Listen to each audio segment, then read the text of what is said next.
कारकुनों से ये कहना चाहता हूँ, जलसा होगा और पुरअमन जलसा होगा। हमारा कोई इरादा नहीं है किसी किस्म का, ना हम माजी में तोड़ फोड़ पे यकीन रखते थे ना अब रखते हैं। हम पाकिस्तान के झंडे लेके आएंगे, पीटीआई के झंडे लेके आएंगे, सफेद झंडे लेके आएंगे।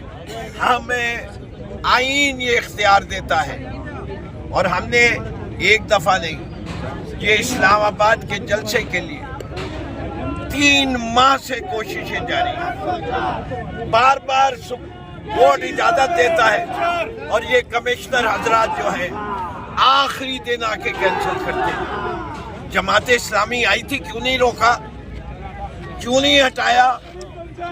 जमात इस्लामी को किधर बिठाया? लियाकत बाग के बिल्कुल सामने बिठाया।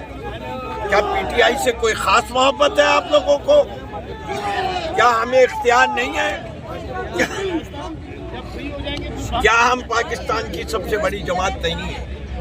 क्या हमने 2/3 अक्सरियत अपने अवाम की सपोर्ट से हासिल नहीं की थी?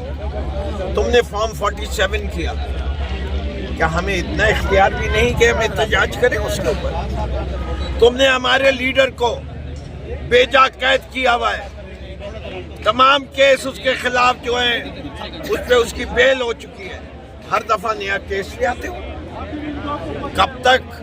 कब तक हमसे आप मजाक करते रहेंगे? पाकिस्तान के अवाम से मजाक करते रहेंगे। पाकिस्तान के मसाइल नहीं हल हो सकते जब तक उसकी हकीकी क़यादत बाहर नहीं आती और वो पाकिस्तान को, इन मसाइलिस्तान को पाकिस्तान नहीं बनाते। जो कुछ ये आज दोबारा एक दिन पहले और 24 घंटे पहले इन्होंने फिर एक दफ़ा ये हरकत की है। पिछले दफ़ा रात के 1:30 बजे के करीब उन्होंने ये ऑर्डर किया था, आज इन्होंने इस वक्त किया है 5 बजे के करीब। अब मैं आपको वाज़ेह कर देना चाहता हूँ कि ये हमारा आईनी हक है, ये कोर्ट के आर्डर से हम ये जलसा कर रहे हैं, कोई हमें नहीं रोक सकता और कोई भी रोकने की कोशिश करेगा ये कंटेम्प्ट ऑफ कोर्ट तौहीन अदालत भी होगी। हम उनके खिलाफ तौहीन अदालत में भी जाएंगे और हर हाल में इंशाल्लाह हम जलसा करेंगे।